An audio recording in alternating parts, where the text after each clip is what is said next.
I've just gotten back from traveling to southern Italy, where I visited Campania and Basilicata, where I'm very excited to report that despite the warm and dry conditions of recent vintages, the reds of both regions are excelling.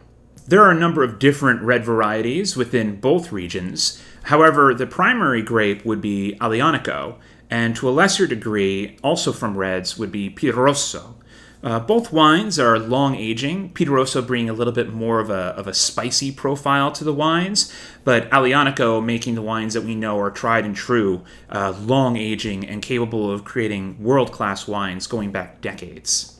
Some of the Aglianico that you may have heard of would be Tirossi from Campania, but Campania also has Aglianico from throughout the region. For instance, Cilento Aglianico, which creates more of a rounder, more fruity expression, yet still structured.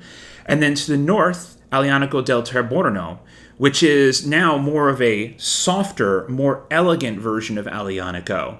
However, also in Volturri, well, now we have a completely different expression of the variety. In some cases, due to some differences in the clone, having more of a larger, looser bunch of grapes.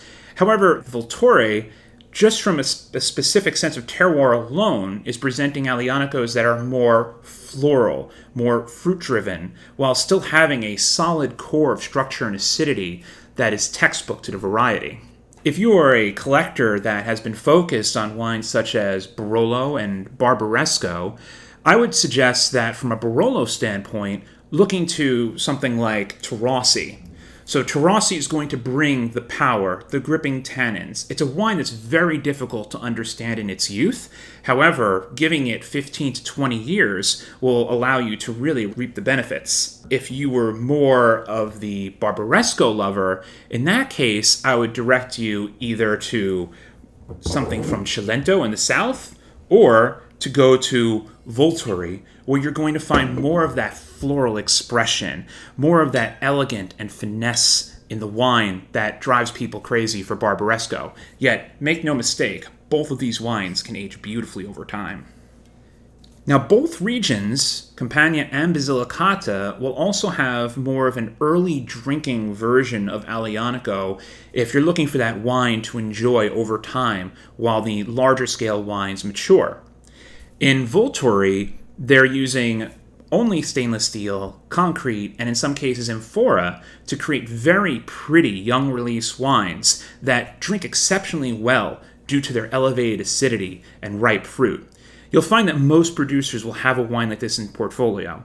However, one thing to consider at Basilicata is that while an Aglianico del Volturre Superiore is the more larger scale, more aggressive, more tannic, ageable wine, that the straight Aglianico del Volturre versus, say, a Rosso, like a Langhe Nebbiolo, is going to be more of the fresher, easier drinking wine. When we go to Campania, well, now we're talking about primarily Aglianico in Pirnia, or it could just be a straight Aglianico IGT. Again, this is a younger, fresher style. In some cases, you will find it matured only in stainless steel. Some producers are experimenting with amphora as well. However, one unfortunate thing I find throughout the region is that a number of producers continue to try to use an aggressive oak regiment to make these wines more understandable in their youth. In that case, while the wines can be a little bit more forward when they're first released, they still need a few years to come around before they start to drink well. So how has global warming affected Aglianico in Italy? What's really interesting is that many producers will actually tell you that it has benefited them greatly. With the ongoing climate change, they're able to achieve riper fruit, rounder, sweeter tannins, and yet still have wines with tremendous balance. It's very important to recognize that Aglianico doesn't necessarily follow the same timeline as most other varieties in Italy.